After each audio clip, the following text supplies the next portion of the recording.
এটাকে সোহাগ করা বলে মিসেস সারা। এটাকে মিষ্টি এক পরশ বলে। এটাকে আদরের ছোঁয়া বলে। আই থিঙ্ক এবার তুমি বুঝতে পেরেছো আমি কি করছিলাম। বলে সে আবার ভ্রু নাচাতে লাগলো। সারা লজ্জায় নিজের চোখ জোড়া বন্ধ করে নিল, সাথে ঠোঁটের কোণে মিষ্টি এক হাসি ফুটিয়ে তুলল। আরিশ মুচকি হেসে বলল, মিসেস সারা আদনান রহমান আরিশ, বুঝতে পেরেছো আমি কি করছিলাম, নাকি আর একবার টিউটোরিয়াল দেখাবো? আরিশের প্রশ্নে সারা লজ্জায় কুঁকড়ে গেল, তাই আমতামতা করে সে বলল, না, আমি বুঝতে পেরেছি, আর দরকার নেই। আরিশ দুষ্টু মিষ্টি হেসে বলল, বাহ, আমার বউ তো সবই বুঝতে পারে দেখে। সারা কিছু না বলে লজ্জা মিশ্রিত এক হাসি দিল। তবে তার এই হাসি বেশিক্ষণ বহাল থাকলো না, কারণ তার চোখ গেল দেয়াল ঘড়ির দিকে। সেখানে চোখ যেতেই তার চক্ষু চড়ক গাছ। ঘড়িতে একদম 10টা বাজে। বিচলিত কণ্ঠে সে বলল, 10টা বাজে আর আমরা এখনও শুয়ে আছি। কখন রান্না করব আর কখনই বা খাওয়া দাওয়া করব? বলে সে আরিশ এক প্রকার ধাক্কা দিয়ে আরিশকে নিজের কাছ থেকে সরিয়ে শোয়া থেকে উঠে পড়ল।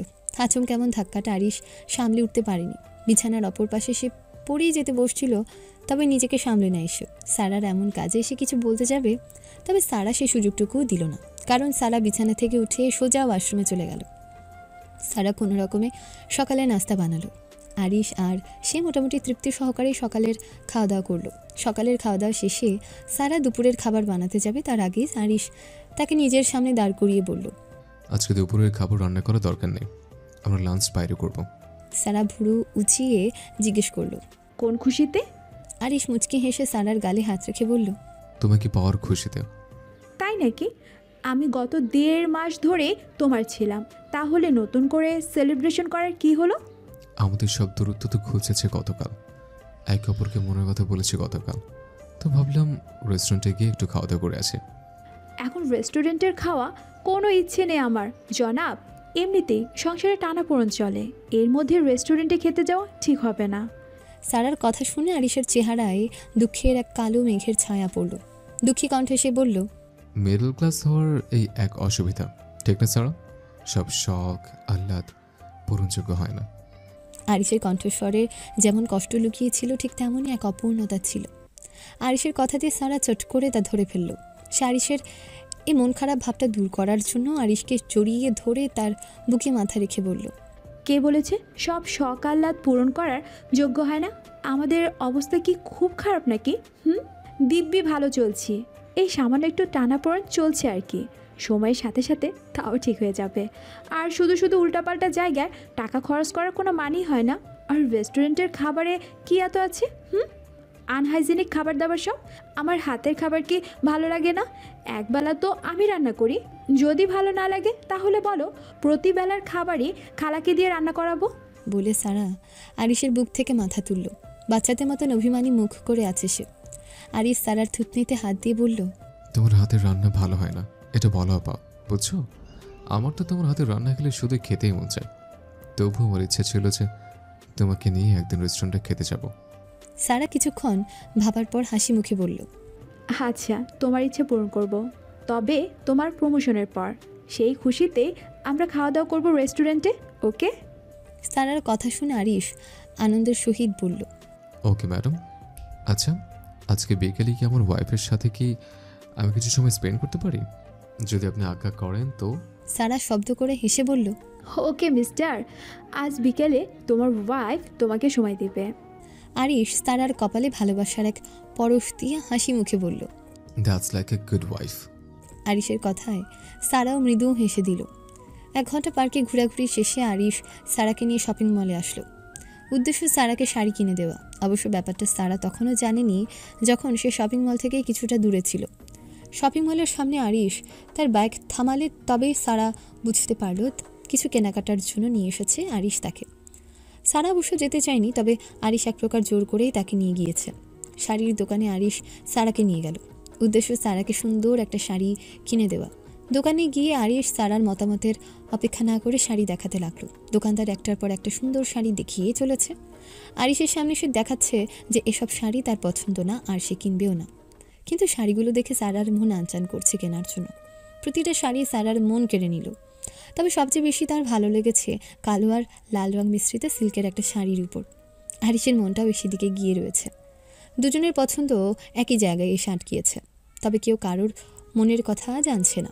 পছন্দবশত আরিশ দোকানদারকে শাড়িটার দাম জিজ্ঞেস করে। দোকানদার যে দাম বলে সেটা আরিশ আশাও করছিল না। শাড়িটার দাম পুরো 4,000 টাকা। সারা জানতো এমন শাড়ির দাম একটু বেশিই হবে, তাই সে শাড়িটার প্রতি বাইরে কোনো আগ্রহ দেখায়নি। তবে ভেতরে ভেতরে সে শাড়িটা কিনতে খুবই আগ্রহী। যদিও সে আগ্রহটা আরিশকে দেখায়নি, দোকানদার শাড়ির দাম বলার সাথে সাথে সারা আরিশের হাত ধরে ফেলল। চলো তো এখন, শুধু শুধু এত দামি শাড়ি কিনে কি হবে? আরিশ সারার হাতটা নিজের হাত থেকে ছাড়িয়ে নিয়ে সোজা দোকানদারকে বলল, ভাই এটা প্যাক করে দিন তো।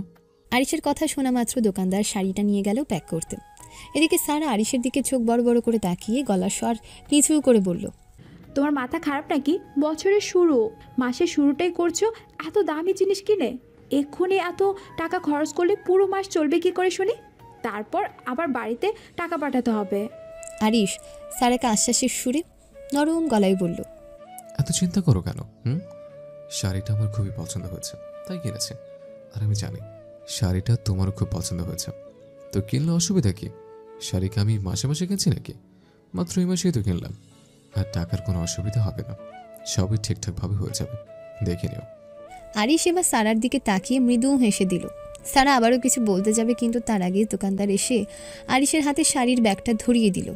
আরিশ শাড়ির বিল পে করে সারার হাত ধরে দ্রুত পায়ে হেঁটে দোকানের বাইরে চলে এলো। সারার কিছুই বলল না আরিশকে, কারণ এখন কিছু বলে আর লাভ নেই। বাইকের কাছে এসে আরিশ বাইকে বসলো, পেছনে বসলো সারা। সারাকে চুপচাপ থাকতে দেখে আরিশ বাইক স্টার্ট দিতে দিতে বলল, চুপচাপ যে? সারা আরিশের কাঁধে হাত দিতে দিতে বলল, কথা বলে লাভ আছে নাকি? যা করার তো করেই ফেলেছো। ওদিকে আরিশ মুচকি হেসে বলল, তা অবশ্য ঠিকই বলেছ, তোমার কোনো কথাই শুনতাম না আমি। জানো, আমার খুব ইচ্ছে ছিল আমি আমার ভালোবাসার মানুষকে সব কিছু দিব, সকল সুযোগ সুবিধা দিব। সব ভালোবাসা শুধু তার জন্য হবে, আর সেই ভালোবাসার মানুষটা হবে আমার ওয়াইফ। আমি চেয়েছিলাম রোজ রোজ আমার ভালোবাসার মানুষটার জন্য ছোটোখাটো সারপ্রাইজ দেব, তার সকল ইচ্ছা শখ আহ্লাদ মেটাবো। বলে আরিশ খানিক সময় চুপ করে রইল। বাইকটা আপন গতিতে ছুটে চলেছে। নিজের পিঠে নিয়ে আছে একজোড়া মধ্যবিত্ত স্বামী স্ত্রীকে, যাদের স্বপ্ন আছে অনেক, তবে সবই সুপ্ত। এই সুপ্ত স্বপ্নগুলো মাঝে মাঝে মাথা চাড়া দিয়ে ওঠে। তার ফলে কষ্টে সৃষ্ট হলেও দু একটা ইচ্ছে স্বপ্ন পূরণ হয়। মধ্যবিত্তদের সব শখ আহ্লাদ পূরণ করার মতন হয় না, কারণ তাদের কাছে সে পর্যাপ্ত টাকাটুকু থাকে না। মাঝে মাঝে হয়তো মনে হয় যে তার কাছে টাকা আছে, এই টাকা দিয়ে একটু আনন্দ ফুর্তি করা সম্ভব। উপলক্ষে সবই গোছগাছ করা শেষ, কিন্তু পকেটে হাত দিয়ে যখন দেখে যে তার কাছে পর্যাপ্ত টাকা নেই, তখন সেই মুহূর্তটা হয়তো পৃথিবীর কষ্টকর মুহূর্তগুলোর একটা মুহূর্ত হয়। মধ্যবিত্ত একটা আজব বৃত্ত। তারা না পড়ে নিম্নবিত্তদের মাঝে, না পড়ে উচ্চবিত্তদের মাঝে। এই মাঝামাঝি স্থানে থাকাটা বেশ কষ্টসাধ্য একটা ব্যাপার। তারা না পারে উচ্চবিত্তদের মতন মনের আশা পূর্ণ করতে, না পারে নিম্নবিত্তদের মতন কোনো আশাই না রাখতে। আর ক্ষীণ গলায় বলল, জানো সারা, নীরার সাথে যখন রিলেশনশিপে ছিলাম তখন রোজ রোজ ওর সাথে রেস্টুরেন্টে যেতাম। বেশিরভাগ দিনই ওর ইচ্ছে হতো সেখানে খাওয়ার। খুব কমই দিন এমন গিয়েছে যে যেদিন আমার ইচ্ছে হয়েছে রেস্টুরেন্টে যাওয়ার, ওকে আমি এই বিষয়ে মানাও করতে পারতাম না। এই ভয়ে যে যদি ওর খারাপ লাগে, যদি ওর মন খারাপ হয়ে যায়, তখন আমি কি পারবো এমনটা সহ্য করতে? এসব ভয়ে আমি ওকে আমার সাধ্যের সবটুকু দিয়ে খুশি করার চেষ্টা করতাম, তবে কখনো ওর মুখ দিয়ে শোনেনি এমনটা বলতেছে, আরিশ আজ থাক, আর কত টাকা খরচ করবে আমার উপর? বলে আরিশ একটা দীর্ঘশ্বাস ফেলল, সাথে সারাও ছোট্ট করে কষ্টের একটা প্রশ্বাস ছাড়ল। স্বামীর মুখে প্রার্থনার নাম শুনতে কারোরই ভালো লাগে না। সারারও ভালো লাগছে না, যদিও আরিশ নীরার ব্যাপারে ভালো কিছু বলছে না। তবু সারার ইচ্ছে হলো আরিশকে বলতে যে, নীরার নামটা চিরতরে মুছে ফেলো না কেন আরিশ। হোক খারাপ স্মৃতি, হোক কষ্টের স্মৃতি, হোক ভালো স্মৃতি, সবটাই মুছে ফেলো আরিশ। এসব বলা মনের মধ্যেই থেকে গেল, বলা হয়ে উঠল না আরিশকে। বাসার সামনে এসে বাইকে ব্রেক কষল আরিশ। সাথে সাথে কল্পনার ছোট্ট জগৎ থেকে বেরিয়ে আসলো সারা। আরিশ সারাকে শাড়ির ব্যাগসহ নামিয়ে দিয়ে বাইক নিয়ে চলে গেল। সারাকে বলে গেল তার কিছু কাজ আছে। আরিশ চলে যাওয়ার সাথে সাথে সারাও বাসায় চলে এলো। রাতের প্রায় 9টা বাজে। কলিং বেলের আওয়াজে পড়ার টেবিল থেকে উঠে সোজা দরজার কাছে গেল সারা। দরজা খুলতে আরিশের হাসি মাখা মুখটা চোখে পড়ল তার। এতে করে তার ঠোঁটেও এক চিলতে হাসি ফুটে উঠল। তার এই হাসিটাকে আরও বিস্তৃত করতে আরিশ তার সামনে দুটো লাভ বার্ডস সহ একটা খাঁচা তুলে ধরল। হাসি মুখে বলল, এটা আনতে গিয়েছিলাম, খুব ইচ্ছে হলো কেনার। এটা নিয়ে কোনো কথা শুনবো না। অবশ্য আমার মনে হচ্ছে তেমন কিছু বলবে না তুমি, কারণ তোমার ঠোঁটের হাসি বলে দিচ্ছে এটা দেখে তুমি খুব খুশি। সারা খুশিতে আরিশকে জড়িয়ে ধরে বলল, অনেক দিনের শখ ছিল লাভ বার্ডস আমার বাসায় থাকবে, আজ এইভাবে পূরণ হবে ভাবতেও পারিনি। আরিশ সারাকে দ্রুত নিজের থেকে ছাড়িয়ে নিয়ে বলল, আমি বাইরে দাঁড়িয়ে আছি এখনো মিসেস সারা, রুমে ঢুকে তারপর যত ইচ্ছা জড়িয়ে ধরো। আরিশের কথা শুনে সারা লজ্জায় আরিশকে ছেড়ে দিয়ে পাশ করে দাঁড়ালো। আরিশ মুচকি হেসে রুমের ভেতর প্রবেশ করে বলল, এগুলো বারান্দায় রেখে আসো, আমি ফ্রেশ হয়ে আসি। বলে সারার দিকে খাঁচা এগিয়ে দিল। সারাও হাসি মুখে খাঁচাটা নিয়ে বারান্দায় রেখে দিল। সারা বারান্দায় বসে পাখিগুলোকে খুব সুন্দরভাবে গভীরভাবে পর্যবেক্ষণ করছে। এরই মাঝে আরিশের ডাক পড়ল। সে দ্রুত রুমে গিয়ে দেখল আরিশের চিন্তিত মুখ। সারা এগিয়ে এসে জিজ্ঞেস করলো, কি হলো, চোখ মুখ এমন দেখাচ্ছে কেন? আরিশ কণ্ঠে উৎকণ্ঠা প্রকাশ করে বলল, আমাদের অফিসের এক মেয়ে কলিগের রেপ হয়েছে, পরে খুনও হয়েছে। সে জিজ্ঞাসাবাদের জন্য পুলিশ সবাইকে ডাকছে।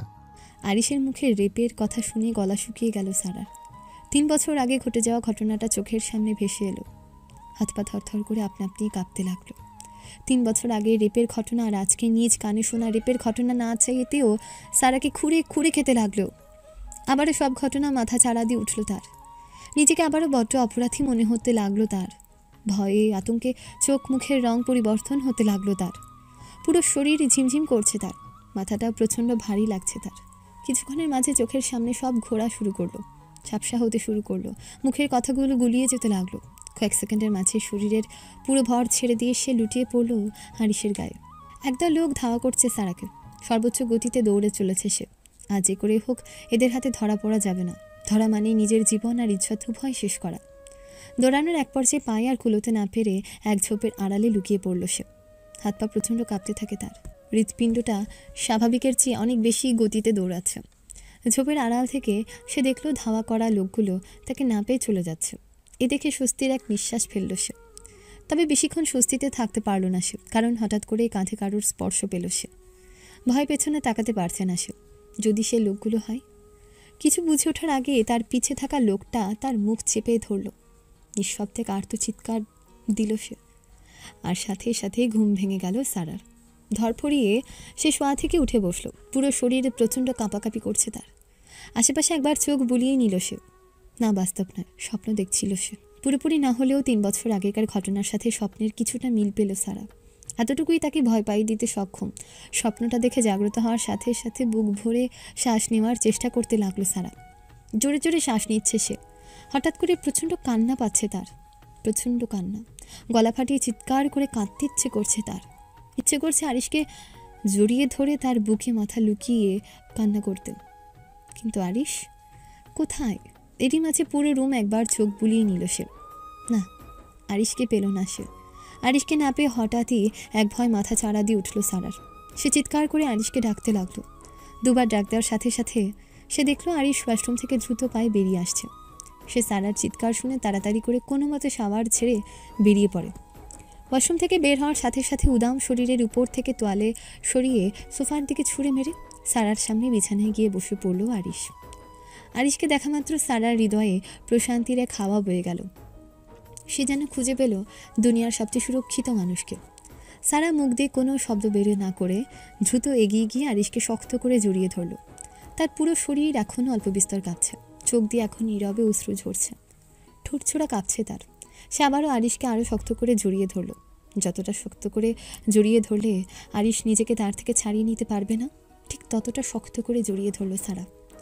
সারার এমন আচরণে আরিশ যেমন অবাক হলো, ঠিক তেমনই চিন্তিতও হলো।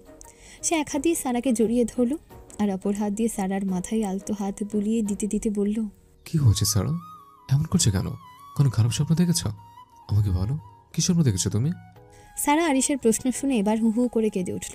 বাচ্চারা কান্না করলে বড়দের সামান্য আদরে, সামান্য মন ভুলা কথায় যেমন আগের ছোট্ট অভিমানটাকে বড় করে একটু সহানুভূতির আশায় কান্না করে, ঠিক তেমনটাই সারা করছে।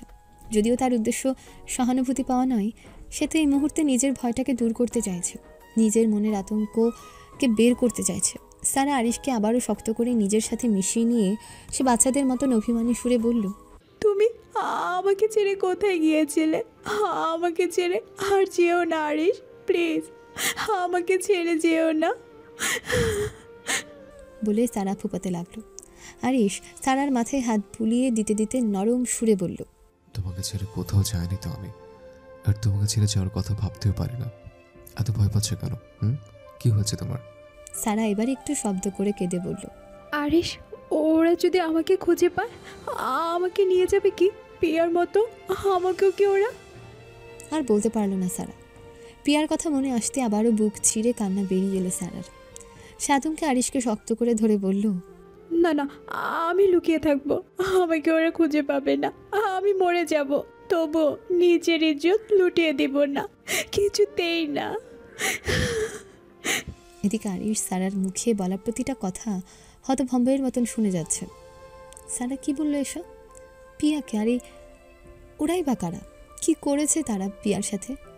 রেপ নয় তো? তারা কি সারার সাথেও এমনটা করতে? না, আর ভাবতে পারছে না আরিশ। এক ধরনের ভয় আর চিন্তা তাকে নিজের সাথে জড়িয়ে ধরল। তবে সাথে সাথে আরিশ নিজেকে সামলে নিল। এই মুহূর্তে তার ভয় পাওয়া চলবে না। এ সময় তো তাকে তার সারাকে সামলাতে হবে, সারাকে সান্ত্বনা দিতে হবে, সারার ভয়টাকে দূর করতে হবে। আরিশ আশ্বাসের সুরে সারাকে বলল, কিছুই করতে পারবে না ওরা তোমাকে। আমি তো আছি তোমার সাথে, আমি ঢাল হয়ে আছি তোমার সাথে। ওরা তোমার কোনো ক্ষতি করতে পারবে না। কিন্তু তুমি এখন শান্ত হও, প্লিজ শান্ত হও। শুধু শুধু ভয় কেন পাচ্ছ? তুমি কি এতটাই দুর্বল? না তো, তুমি দুর্বল নও, তুমি তো স্ট্রং। সব কিছু ভালোভাবে হ্যান্ডেল করতে চাও, তাহলে বিষটাকে হ্যান্ডেল করতে পারছো না কেন? নিজেকে শক্ত করো, বি এ স্ট্রং গার্ল। আরিশের কথা সারার মনে কী প্রভাব ফেলল তা সারা জানে না। শুধু জানে এখন তার ভয় পাওয়ার সময় নয়। আর সে ভয় পাবে বা কেন? আরিশ আছে তার সাথে। এই মুহূর্তে তার কান্না থামানো উচিত। আর ওটা তো স্বপ্নই ছিল। স্বপ্ন কখনো বাস্তব হয় না, না কখনো বাস্তব হয় না। সারা এবার ধীরে ধীরে কান্না থামিয়ে দিল। আরিশ তা বুঝতে পেরে মৃদু হেসে সারার মাথায় আবারও হাত বুলিয়ে দিতে দিতে বলল, আর কান্না করবে না, বুঝেছ? তোমার কান্নাটা আমি একদম সহ্য করতে পারি না। তোমার কান্না দেখে আমার কি পরিমাণ কষ্ট হয় তুমি জানো? তুমি কি চাও তোমার আরিশ কষ্ট পাও? চাও না, ঠিক না? তাহলে এখন থেকে আর কান্না করবে না, ওকে? সারা অস্ফুট সুরে বলল, ওকে। ওদিকে বারান্দায় থাকা লাভ বার্ডস দুটোর চিৎকার চেঁচামেচি এতক্ষণে পুরোপুরি থেমে গিয়েছে। কিছুক্ষণ আগেও একটা লাভ বার্ড অশান্ত হয়ে পুরো খাঁচা জুড়ে উড়াউড়ি করছিল। তার পিছে পিছে তাকে শান্ত করার জন্য উঠছিল তার সঙ্গী লাভ বার্ডটা। উঠতে উঠতে এক পর্যায়ে লাভ বার্ডস দুটো দাঁড়িয়ে পড়ে। অশান্ত সেই লাভ বার্ড দেখেই চলেছিল। এক পর্যায়ে এক সঙ্গী লাভ বার্ড অপর সঙ্গী লাভ বার্ডটাকে নিজেদের ভাষায় নানা কিছু বলে সান্ত্বনা দিতে থাকে। এর ফলে কিছুক্ষণের মাঝে সেই সঙ্গীটার ডাক থেমে যায়, পুরোপুরি শান্ত হয়ে যায় সে। একদিকে রুমের ভেতরে আরিশ তার সারাকে আগলে রেখে নানা রকম সান্ত্বনা দিতে থাকে, অপরদিকে বারান্দায় থাকা লাভ বার্ডস দুটো একে অপরকে আগলে রেখে সান্ত্বনা দিতে থাকে। দুজন প্রেমিক আগলে রাখছে তাদের দুজন প্রেমিকাকে। পার্থক্য শুধু এক জায়গাতে। এক জোড়া প্রেমিক প্রেমিকা মনুষ্য জাতির, আরেক জোড়া প্রেমিক প্রেমিকা পক্ষী জাতির। দুই জাতির দুই জোড়া ভালোবাসা। সারার কান্না পুরোপুরি থেমে যাওয়ার পরও শান্ত হতে কিছুক্ষণ সময় লাগে তার। এই পুরোটা সময় সে আরিশকে জড়িয়ে ধরেছিল। আরিশও তার সারাকে আগলে রেখেছিল স্বাচ্ছন্দ্যে। ধীরে ধীরে সারা আরিশকে ছেড়ে দিয়ে সোজা হয়ে বসে পড়ল। তার দৃষ্টি নত। ইচ্ছে করছে না আরিশের চোখের সাথে চোখ মেলাতে। সে জানে আরিশ এখন তাকে একটু আগের বলা কথাগুলোর মানে জিজ্ঞেস করবে, কিন্তু সে তো বলতে চাইছে না। 3 বছর আগের সেই কালো স্মৃতিটা একদম তরতাজা করে তুলতে চাইছে না সে তো চায়নি আরিশকে ব্যাপারে কোনো কিছু বলতে, কিন্তু ভয়ে আতঙ্কে সব তো মুখ থেকে বেরিয়ে গিয়েছে। এখন না চাইতেও সবটা বলতে হবে আরিশকে। আবারও তার জীবনের এই দুঃসহ স্মৃতিকে অক্ষরে অক্ষরে বলতে হবে। সবার নত দৃষ্টি দেখে আরিশ সারার থুতনিটা ধরে তার মুখটা উঁচু করে তুলে ধরল। তার নরম সুরে সুরে জিজ্ঞেস করলো, are you feeling better now? Sara কিছু না বলে শুধু হ্যাঁ সূচক মাথা নাড়ে। আরিশ আবারও জিজ্ঞেস করে, তোমায় কিছু প্রশ্ন করব, উত্তর দিতে পারবে তো? সারা এবার চোখ তুলে আরিশের দিকে তাকালো। সে জানে আরিশ তাকে কি প্রশ্ন করবে। সারা মনস্থির করে নিল যে সে আজকেই আরিশকে সব বলবে, মনের সব কথা বলবে। হৃদয়ে চাপা পড়া সে বোঝাটাকে আজ ফেলে দেবে। আর পারছে না সে ভয় আর আত্মগ্লানিতে ভুগতে। সারা শুকনো একটা ঢোক গিলে বলল, সব প্রশ্নের উত্তর দিব আজ তোমাকে। আরিশ টোটের কোণে মৃদু হাসি ফুটিয়ে সারার গালে হাত রেখে বলল, সব প্রশ্নের উত্তর ঠিকঠাক দেবে, ওকে? পিয়াকে? সারা ছোট্ট একটা শ্বাস ফেলে বলল, আমার বান্ধবী। আর তুমি তখন বললে যে ওরা তোমাকে খুঁজে পাবে, সে ওরা কারা? সারা আরিশের হাতটা নিজের মুখ থেকে সরিয়ে নিয়ে হাতের মুঠোয় শক্ত করে ধরে মাথা নিচু করল, চোখ মুখ কুঁচকে বলল, র্যাপিস্ট। সারার কথায় মুহূর্তের জন্য আরিশ থ বনে গেল। সে যা আশা করেছিল সেটাই হলো। এবার পুরো ঘটনা তাকে জানতেই হবে। আরিশ কণ্ঠে উৎসাহ প্রকাশ করে বলল, কিভাবে কি হয়েছিল? পিয়া আর তোমার সাথে রেপিস্টদের সংযোগ কি? সব বলতে পারবে আমায়? সারা এবার মাথা তুলে চোখ মুখে এক কাঠিন্য ভাব প্রকাশ করে বলল, আর সবটা বলবো তোমাকে। এই র্যাপিস্টদের সব কুকীর্তি বলবো তোমাকে। 3 বছর আগে আমি সহ আমাদের পরিবারের সবাই চট্টগ্রামে থাকতাম। আমার স্কুল লাইফ সেখানেই কেটেছে। প্রিয়া ছিল আমার স্কুল লাইফের ফ্রেন্ড। ওর সাথে বন্ধুত্বটা খুব গাঢ় ছিল আমার। আমরা একে অপরকে চোখে হারাতাম। এমন একটা অবস্থা ছিল, আমরা একে অপরকে ওয়াদা করেছিলাম আমরা সারা জীবন এমনভাবে থাকবো। আমাদের মাঝে বন্ধুত্বটা সারা জীবন এমন থাকবে। কিন্তু আমাদের এই বন্ধুত্বটা টিকল না। এটুকু বলে সারা থেমে গেল। লম্বা কয়েকটা শ্বাস টেনে নিল নিজের ভেতর। এদিকে আরিশের চোখে মুখে তখন নানা প্রশ্নের ভিড়। পিয়া সারা বান্ধবী ছিল মানে এখন নেই কেন? প্রশ্নগুলো নিজেকে নিজেই করে আরিশ নিজেকে বলল, সম্পূর্ণ ঘটনা শুনলে তবে বোঝা যাবে সবটা। সারা আবারও বলা শুরু করলো, প্রিয়াকে ওদের ওখানকার স্থানীয় এক ছেলে পছন্দ করত। প্রেমের প্রস্তাবও দিয়েছিল, কিন্তু প্রিয়া মানা করে দেয়। কারণ ছেলেটা মাস্তান টাইপের ছিল আর প্রচুর নেশা করত, এমনকি মারধরও করতো সে। কেউ কিছু বলতে পারতো না, কারণ তার বাবার প্রভাব প্রতিপত্তি অনেক ছিল। প্রিয়া ওই ছেলেটার মুখের উপর না করে দেয়। এতে সেই দিন সে প্রচুর রেগে যায়, প্রিয়াকে নানা অকথ্য ভাষায় গালিগালাজ করে চলে যায়। আমি আর প্রিয়া ভেবেছিলাম ঘটনা এখানেই শেষ হয়ে যাবে হয়তো, কিন্তু না, ঘটনাটা যে রেপের পর্যায়ে চলে আসবে তা আমি কখনো কল্পনা করতে পারিনি। এটুকু বলে সারা আবারও চুপ হয়ে গেল। আবারও কান্নাগুলো দলা পাকিয়ে কণ্ঠনালীতে এসে আটকে গেল। হয়তো পরবর্তী কথার মাঝে কান্নাটা বুক চিরে বেরিয়ে আসবে। একটা শুকনো ঢোক গিলে সারা আবারও বলল, সেই দিন আমি আর প্রিয়া স্কুল শেষ করে হেঁটে হেঁটে বাসায় আসছিলাম। শুনশান এক রাস্তা পার হয়ে যেতে হয় বাসায়। হঠাৎ সেই রাস্তায় আমাদের সামনে একটা কালো মাইক্রো এসে থেমে যায়। কিছু বুঝে ওঠার আগে প্রিয়া প্রপোজ করা সেই ছেলেটা মাইক্রো থেকে নেমে প্রিয়ার হাত ধরে টেনে নিয়ে যায়। এদিকে হুট করে এসব হওয়ায় আমি ভয়ে শকে চলে যাই। পুরো আনএক্সপেক্টেড ছিল। আমি থম মেরে দাঁড়িয়ে রইলাম। আমার হুঁশ তখন আসলো যখন আমার হাতে টান পড়ে। প্রিয়া আমার হাত ধরে টান দিতে থাকে বাঁচার তাগিদে। ওইদিকে ওই ছেলেটাও কোনো মতে ওর হাত ছাড়ে না। আমি এক পর্যায়ে প্রিয়ার হাত ধরে নিজের দিকে টানতে থাকি। নিজের সর্বশক্তি প্রয়োগ করে প্রিয়াকে টানছি, কিন্তু আফসোস ওকে বাঁচাতে পারলাম না। আমি প্রিয়াকে ধরে টানছিলাম বলে ছেলেটা বিরক্ত আর রাগ নিয়ে মাইক্রোর ভিতর থেকে আরেকটা ছেলেকে ডাক দেয়। এবার দুজনে মিলে প্রিয়াকে টানতে থাকে। এক পর্যায়ে তারা সফল হয়। প্রিয়াকে নিয়ে তারা মাইক্রোতে উঠে যায় আর আমি ছিটকে রাস্তায় পড়ে যাই। ওদিকে প্রিয়া আর তো চিৎকার দিয়ে ওঠে। সে আমার কাছে বাঁচার সাহায্য চাইতে থাকলো মাইক্রোর ভিতর থেকে। আমি কিছু বুঝে ওঠার আগে সেই দ্বিতীয় ছেলেটা এবার মাইক্রো থেকে বেরিয়ে আমাকে টেনে নিয়ে যাওয়ার চেষ্টা করতে থাকে। আমি নিজেকে ছাড়িয়ে নেওয়ার পূর্ণ চেষ্টা করতে থাকি। ওই ছেলেটার কাছ থেকে ছাড়িয়ে নিয়ে আমি এবার প্রাণপণে দৌড়াতে থাকি। ওদিকে প্রিয়া এখনও আমাকে ডেকে চলেছে। এইদিকে নিজেকে বাঁচানোর তাগিদ, আবার এদিকে প্রিয়ার কান্না। আমি পুরো হতভম্ব হয়ে পড়ি। সেই মুহূর্তে আমার মনে শুধু একটাই চলতে থাকে, যে করে হোক নিজেকে বাঁচাতে হবে এদের থেকে। আমি দৌড়াতে দৌড়াতে এক পর্যায়ে একটা ঝোপের আড়ালে লুকিয়ে পড়ি। অনেকক্ষণ খোঁজার পর সেই ছেলেটা আমাকে না পেয়ে চলে যায়। পরের দিন আমি জানতে পারি প্রিয়া রেপ হয়েছে, পরে আবার ওর মার্ডারও হয়েছে। আর জানো, ঠিক ওই মুহূর্তে সংবাদটা শোনার পর নিজেকে দোষী মনে হতে থাকে। সবচেয়ে বড় অপরাধী মনে হলো নিজেকে। তখন মনে হচ্ছিল আমি কেন প্রিয়াকে বাঁচানোর চেষ্টা করলাম না, আমি কেন ছেলেগুলোর সাথে লড়াই করলাম না, কেন আমি কাপুরুষের মতো নিজেরটা আগে দেখলাম, কেন আমি চোরের মতো পালিয়ে এলাম, কেন এসব কিছু আজও আমাকে কুড়ে কুড়ে খায়। আরিশ, আমি এখনো নিজেকে ক্ষমা করতে পারিনি। এখনো সেসবের জন্য নিজেকে দায়ী মনে করি। আর মনে করবই না কেন বলো? আমি যদি সেদিন প্রিয়াকে বাঁচানোর শেষ চেষ্টাটুকু করতাম তাহলে প্রিয়ার এমন হতো না। আর প্রিয়ার সাথে সাথে যে আমিও রেপের শিকার হতাম, এটা ভাবলে আমার সেদিনকার ঘুম হারাম হয়ে যায়। আমি কিছুতে শান্ত রাখতে পারি না নিজেকে। আরিশ, বলে সারা হু হু করে কেঁদে আরিশকে জড়িয়ে ধরল। আরিশ এখন এক প্রকার শকে আছে সারার কথা শুনে। আরিশ সারার মাথায় হাত বুলিয়ে দিতে দিতে বলল, এর জন্য নিজেকে দোষী ভেবে লাভ নেই সারা। তুমি একা পারতে না ওদের সাথে। ওরা দুজন আর তুমি একজন। দুজন ছেলের সাথে একা মেয়ে কী করে পেরে উঠতে পারে বলো? তখন যে পরিস্থিতিতে তুমি ছিলে, তাতে তো যে কোনো মানুষের সে পরিস্থিতিতে পড়লে পালিয়ে আসতো। এটা হিউম্যান নেচার। আর তখন তোমার মাথায় দুটো বিষয় কাজ করছিল। এক, পিয়াকে বাঁচানো। দুই, নিজেকে বাঁচানো।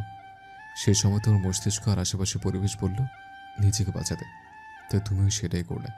এতে নিজেকে অপরাধী ভেবো না সারা। সারা আরিশকে ছেড়ে দিয়ে সোজা হয়ে আরিশের সামনে বসে পড়ল। আরিশের দিকে এক ঝলক তাকিয়ে চোখের জল নিয়ে ছাতে মুছে দৃষ্টি বাইরের দিকে দিয়ে বলল, 2 দিন পর প্রিয়ার লাশ পাওয়া যায় ওদেরই বাসার কাছে। ওকে দেখে সবাই বুঝতে পেরেছিল প্রিয়াকে রেপ করার পর খুন করা হয়। যদিও খুনের প্রত্যক্ষদর্শী আমি ছিলাম না, তবুও জানতাম প্রিয়ার খুন কে করেছিল। সেই দিন আমি বাসায় চলে আসার পর নিজেকে এক রুমে আটকে নেই। পুরো 12 ঘন্টা আমি রুমে ছিলাম একা একা। বারবার প্রিয়ার কান্না ভেসে আসছিল আমার কানে। সেই 12 ঘন্টার মধ্যে খুব কম সময় এমন গিয়েছে যে আমি চোখের জল ফেলিনি। আমার আব্বু আম্মু টেনশনে ছিল আমার জন্য। তারা নানা রকম কথাবার্তা বলে আমাকে রুম থেকে বের হতে ফোর্স করে। আমি কোনো মতে দরজা খুলে আম্মুকে দেখে আবারও কেঁদে দেই। খুব কষ্টে সবটা বলি আব্বু আম্মুকে। দুজন যেন বিশ্বাসই করতে পারছিল না এমনটা। সেই দিনের রাতে খুব কষ্টে আমি ঘুমাই। আম্মু আমার কাছেই ছিল। বেশিক্ষণ শান্তিতে ঘুমাতে পারিনি সেই দিন। মাঝরাতে প্রিয়ার স্বপ্ন দেখে ঘুম ভেঙে যায় আমার। ঘুম ভাঙার পর আর ঘুমাইনি। পরের দিন সকালে যে প্রিয়ার সম্পর্কে এমনটা শুনবো ভাবতেও পারিনি আমি। প্রিয়াকে যে শুধু ওরা রেপ করেছিল তা না, খুবই নির্মমভাবে ওকে খুনও করে। ওদের বাসা থেকে ফোন আসার পর আমরা সবাই সেখানে যাই। সেখানে গিয়ে প্রিয়ার ক্ষত বিক্ষত লাশটা দেখার জন্য আমি মোটেও প্রস্তুত ছিলাম না। ওর বাবা মা যে কী করে নিজেকে সামলেছিল আমি জানতাম না।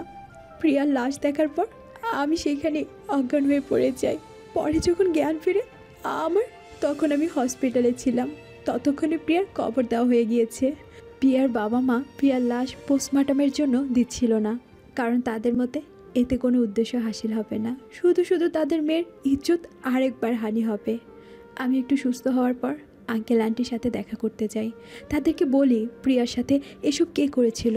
তারা শুনে যেমন হতবাক হয়েছিল তেমন আশাহত হয়েছিল, কারণ তারা জানতো প্রিয়ার খুনিকে তারা উপযুক্ত শাস্তি দিতে পারবে না।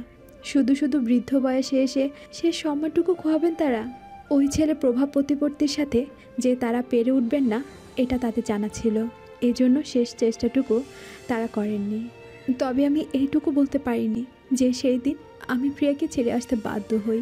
এই বিষয়টা এখনও আমাকে ভিতরে ভিতরে ভোগায়। এক ধরনের গিল্টিতে ভুগি এখনও আমি।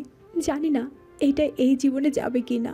আমার মাঝে মাঝে মনে হয় প্রিয়ার বাবা মায়ের কাছে সেই দিনকার সব ঘটনা বলতে পারলে হয়তো আমার গিল্টি ফিলটা কিছুটা হলেও কমতো। সবটা শোনার পর যদি তারা আমাকে ক্ষমা করতে পারে তাহলে হয়তো প্রিয় আমাকে ক্ষমা করতে পারবে। কিন্তু জানো কি, প্রিয়ার বাবা মার সাথে দেখা করার সেই সাহসটুকু জোগাতে পারিনি আজ পর্যন্ত।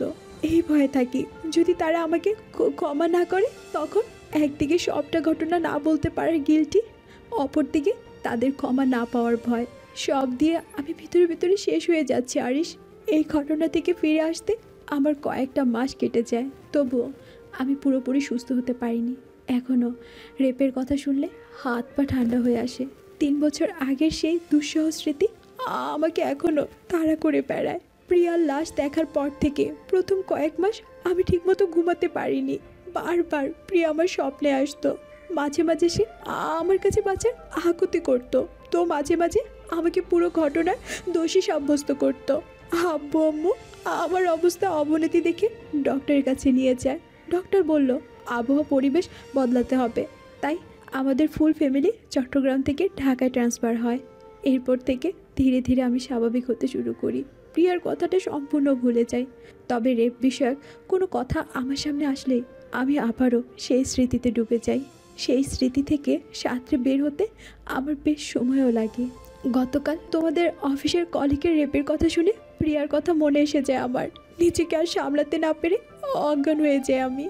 এবার একটা দীর্ঘশ্বাস ফেলে সারা চেষ্টা করে তার কষ্টটাকে কিছুটা হলেও কম করার। আরিশ এখনও সারার দিকে একদৃষ্টিতে তাকিয়ে আছে সারার ভেতরকার কষ্ট উপলব্ধি করার জন্য। হয়তো সারার চোখের মাধ্যমে সারার হৃদয়ের গভীরে পৌঁছে সে কষ্টটাকে কিছুটা হলেও উপলব্ধি করা সম্ভব। এই প্রচেষ্টায় আরিশ সারার চোখের দিকে তাকিয়ে আছে। বেশ কিছুক্ষণ এভাবে থাকার পর আরিশ বলল, পিয়ার বাবা মার সাথে দেখা করতে যাবে তুমি? সারা অন্যদিকে তাকিয়ে কিছু একটা ভাবছিল। হঠাৎ আরিশের প্রশ্নে সে আরিশের দিকে জিজ্ঞাসা দৃষ্টিতে তাকায়। এতক্ষণে তার চোখের জল শুকিয়ে এসেছে। কান্নার ফলে সারার মাথা যন্ত্রণা করা শুরু করে দেয়। এজন্য সে সর্বোচ্চ চেষ্টাটুকু করেছে কান্না না করার। আরিশের দিকে তাকিয়ে সারা উৎসুক আওয়াজে বলল, হঠাৎ এমন প্রশ্ন করলে যে? আরিশ ঠোঁটের কোণায় মৃদু হাসি ফুটিয়ে বলল, তোমার গিল্টি ফিলিংসটা দূর করার জন্য এমনটা করা দরকার। আজ তোমাকে সাহস করতে হবে। কতদিন এই গিল্ট ভাবটাকে নিয়ে তুমি জীবন কাটাবে বলো? আমি চাই এই গিল্টি ভাবটা দূর করে দাও তুমি। আমি চাই রেপের এই ঘটনাটাকে নিজের স্মৃতি থেকে চিরতরে মুছে ফেলে দাও। আমি আর চাই না তুমি ভয় পাও, তুমি কষ্ট পাও। আমি চাই তুমি স্ট্রং হও। সারা চোখ বন্ধ করে বেশ খানিক সময় নিজের ভয়ের সাথে লড়াই করে সাহস জুটিয়ে নেয় অন্তরে। লম্বা একটা শ্বাস নিয়ে এসে বলল, আমি যাব। সারার কথা শুনে আরিশ প্রশান্তির এক হাসি দিল। রাতে আরিশের বুকে মাথা দিয়ে শুয়ে আছে সারা। আরিশকে সবটা বলতে পেরে আরিশের সাহায্যের মনোভাব দেখে দিন শেষে এক প্রশান্তিতে হৃদয়ে ছেয়ে গেল তার। আরিশ সারার মাথার চুলগুলো আলতো হাতে নেড়ে ছেড়ে দিচ্ছে। হঠাৎ সারা জিজ্ঞেস করলো, তোমাকে জিজ্ঞাসাবাদের জন্য যে ডেকেছিল, তুমি কখন গিয়েছিলে? গতকালই গিয়েছিলাম রাত করে। তুমি সেন্সলেস হয়ে পড়ে যাওয়ার পর আমি ডক্টর ডেকে এনেছিলাম। ডক্টর বলল সকালের মধ্যেই তোমার জ্ঞান ফিরবে। ডক্টরের কথা শোনার পর খুব স্বস্তি পেলাম। তারপর ভাবলাম তোমার পাশে কাকে রেখে যাব। পরে খালার কথা মাথায় আসলো, তাই ডক্টর যাওয়ার পর আমি খালাকে বাসায় ডেকে এনে তোমার পাশে রেখে পুলিশ স্টেশনে যাই। সেখানে নানা রকম প্রশ্ন জিজ্ঞেস করলো আমাকে। আমাদের এই কলিগের ক্যারেক্টার কেমন, সবার সাথে বিহেভিয়ার কেমন, কোনো ছেলের সাথে বেশি মিশতে দেখেছিলাম নাকি সেও জিজ্ঞেস করলো। ওনাদের প্রশ্ন শুনে এমনটা মনে হলেছে ওই মেয়ের রেপের জন্য সে নিজেই দায়ী। যত দোষ মেয়েটার, যে বা যারা রেপ করেছে তাতে যেন কোনো দোষই নেই। সারা এবার বলল, প্রিয়ার রেপের ক্ষেত্রেও একই দায় করেছিল ওর প্রতিবেশীরা। তাদের মত ছিল যে প্রিয়া খুবই উচ্ছৃঙ্খল মেয়ে, নিজেকে নিজে সামলাতে পারেনি বলে ওর এই দশা হলো। অথচ প্রিয়া সম্পর্কে তাদের জ্ঞান ছিল না। প্রিয়া খুবই ভদ্র মেয়ে ছিল। হ্যাঁ, ও তেমন পর্দা করতো না, কিন্তু তাই বলে যে ওর রেপের জন্য ওকেই দায়ী করবে, এটা কতটুকু যুক্তিসঙ্গত ছিল? একটা মেয়ে কি চাইবে যে তার রেপ হোক? না, সে চাইবে না। এখন অনেকে বলতে পারে মেয়েদের নিজেকে সামলে রাখা উচিত। আমি বলবো মেয়েদেরও যেমন নিজেকে সামলে রাখা উচিত, ছেলেদেরও তেমনি নিজেকে সামলে রাখা উচিত। ঠিক বলছো তুমি। আর ছেলেদের মন মানসিকতার সাথে সমাজেরও মন মানসিকতা বদলানো উচিত। একটা ছেলে কোন একটা মেয়েকে রেপ করবে, পরিবার থেকে কি সে উপযুক্ত শিক্ষাটুকু পায়নি যে একজন মেয়েকে কতটা সম্মান দিতে হয়?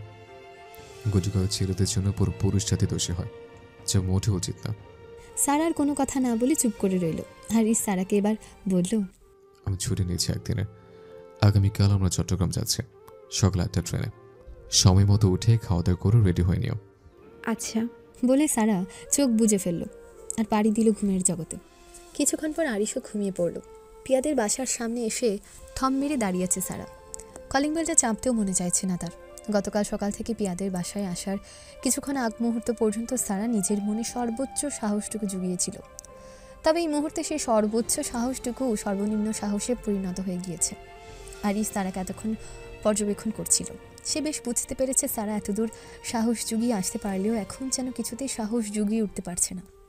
আরিশ সারার কাঁধে হাত রেখে নরম গলায় বলল, কি হলো? বাসার ভিতরে যে সাহস হচ্ছে না বলছে? সারা আরিশের দিকে অসহায় দৃষ্টিতে তাকিয়ে না সুযোগ মাথা নাড়ালো। আরিশ এবার মৃদু হেসে সারাকে বলল, এতদূর সাহস যুগে আসতে পেরেছ, আর এখন কাজের জায়গায় এসে সাহস হারালে চলবে না।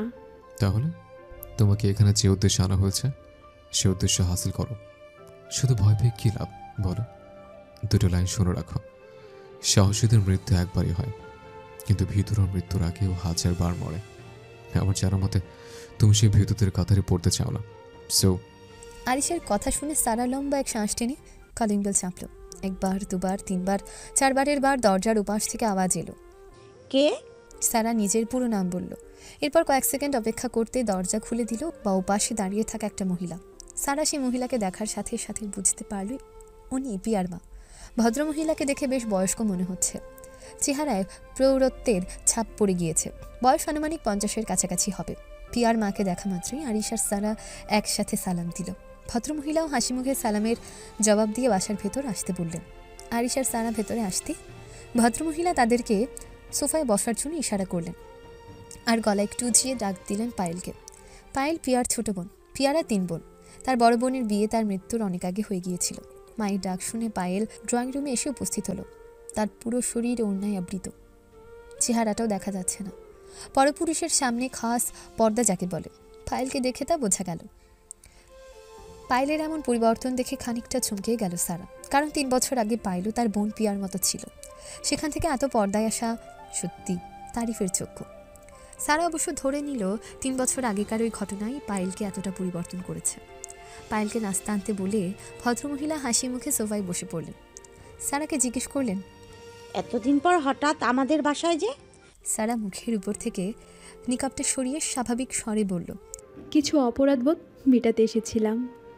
সারার কথা শুনে ভদ্রমহিলা নিজের ভ্রুজোড়া কুঞ্চিত করে বললেন, বুঝলাম না, কিসের অপরাধ বোধ? সারা লম্বা একটা শ্বাস নিয়ে বলল, প্রিয়াকে বাঁচাতে না পারার অপরাধবোধ। সারার কথা শুনে ভদ্রমহিলার কুঞ্চিত ভ্রুযুগল এবার আরও কিছুটা কুঞ্চিত হলো, সাথে বুকটাও ধক করে উঠল পিয়ার কথা শুনে। তিনি শান্ত গলায় বললেন, তোমার কথা বুঝতে পারলাম না। আন্টি, সেই দিন আসলে কি হয়েছিল সব বলবো আপনাকে। আপনি প্লিজ আমাকে ভুল বুঝবেন না। আচ্ছা বলো দেখি আগে। ভদ্রমহিলার কথা শুনে সারা সেদিনকার সব ঘটনা বলল। পুরোটা শুনে ভদ্রমহিলা কিছুক্ষণের জন্য একদম নিশ্চুপ বসে রইলেন, দৃষ্টি নিচের দিকে। ভদ্রমহিলার এমন আচরণে সারা আর আরিশ দুজনে খানিকটা ভয় পেল। তারা মনে মনে ধরেই নিল পিয়ার মা সারার উপর রেগে আছেন, কিন্তু তাদের ধারণাকে ভুল প্রমাণ করে ভদ্রমহিলা মাথা উঁচু করে চোখের কোণে জমা 1 ফোঁটা জলকে হাতের উল্টো পিঠ দিয়ে মুছে বললেন, এতে তোমার কোনো দোষ নেই মা। আমার মেয়েটার কপাল পোড়া ছিল বলেই এমনটা হয়েছে। আর তোমার জায়গায় যে কেউ থাকলে ঠিক একই কাজ করতো। এই জন্য নিজেকে দোষী ভেবো না সারা। পিয়ার মায়ের কথা যে সারার মনে কি এক প্রশান্তির ছোঁয়া দিল তা আরিশ বেশ বুঝতে পারল। সারা ঠোঁটের হাসি বলে দিল সারার মনের শান্তিটা। পিয়ার মায়ের কথা শুনে সারা দ্রুত পায়ে উঠে গিয়ে পিয়ার মাকে জড়িয়ে ধরে কাঁদো কাঁদো গলায় বলল, আন্টি, আপনি জানেন না, আপনার এই গুটি কয়েক কথা আমার মনের অপরাধবোধটা মিটিয়ে দিয়েছে। আমি এতটা দিন শান্তিতে থাকতে পারিনি এই ভেবে যে কেন আপনাদেরকে সেই দিনের সবটা বলিনি, কেন আপনাদের কাছে ক্ষমা চাইনি। খুব কষ্ট লাগতো এসব ভেবে। পিয়ার মা সারার পিঠে হাত বুলিয়ে দিতে দিতে বললেন, এখানে ক্ষমা চাওয়ার কিচ্ছু নেই মা। ভালো হয় সেই ঘটনাটা পুরোপুরি ভুলে যাও তুমি। আমরাও অনেক চেষ্টা করেছি সেসব ভুলে যেতে। আলহামদুলিল্লাহ সফলও হয়েছি। তুমিও চেষ্টা করো, পারবে দেখে নিও। পিয়ার মাকে ছেড়ে দিয়ে সারা নিজের চোখে আসা জল মুছে ফেলল। এরপর রুমে খানিক সময় নীরবতা বিরাজ করলো।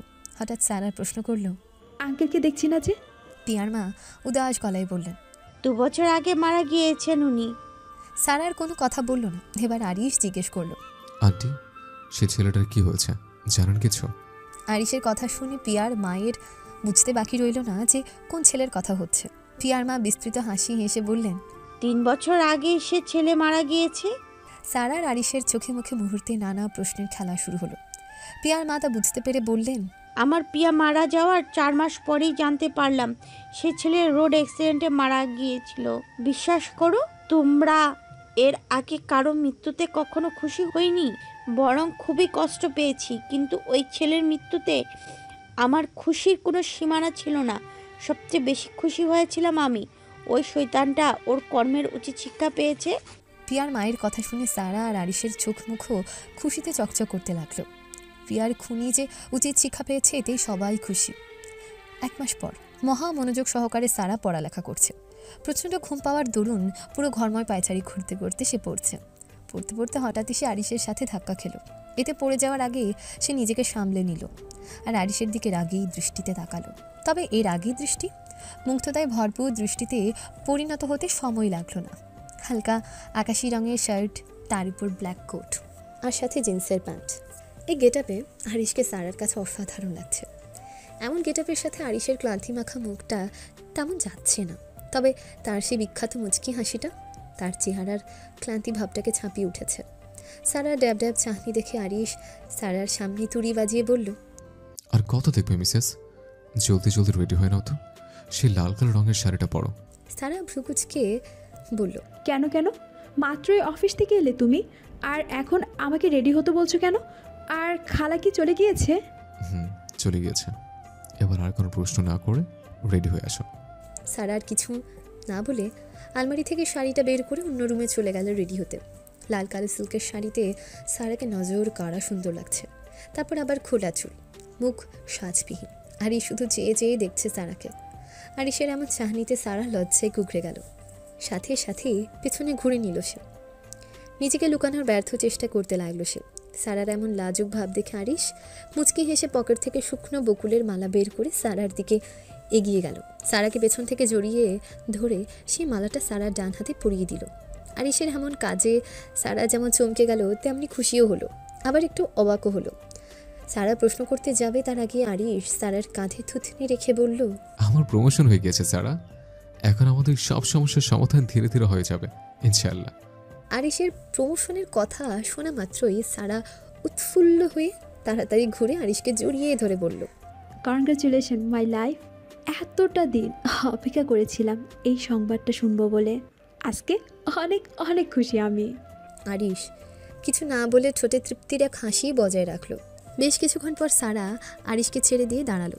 আরিশ মৃদু হেসে পকেট থেকে আরেকটা শুকনো বকুলের মালা বের করে সারার গলায় পরিয়ে দিল, আর মুগ্ধ দৃষ্টিতে সারার দিকে তাকিয়ে ভালোবাসার সুরে বলল, আজ আমার জীবন পুরো সুগন্ধে ভরে উঠেছে, বকুলের গন্ধে। এই সুগন্ধটা এত মন মতো না কেন বলতে পারো? মন চায় সবসময় সুগন্ধে মেতে থাকে। মন চায় সবসময় তোমাকে প্রাকৃতিক সৌন্দর্যে সাজিয়ে রাখি। মন চায় সুগন্ধে নিজেকে হারিয়ে ফেলে। তোমার ভালোবাসায় তো আমি কবে হারিয়ে গেছি, আজ আরেক দফা হারাবো তোমার শরীর থেকে আসা শুকনো বকুলের গ্রানে। আজ আমি হারিয়ে যাব এই শুকনো বকুলের মালার গ্রানে। আজ আমার ঠেকাতে পারবে না কেউ, তুমিও না মিসেস সারা আদনান রহমান আরিশ।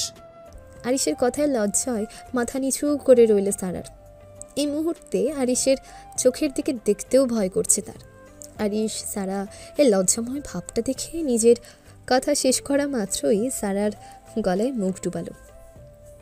আর সারা আরিশের এই ছোঁয়ায় হাত দুটো শক্ত মুঠো করে ধরে রইল।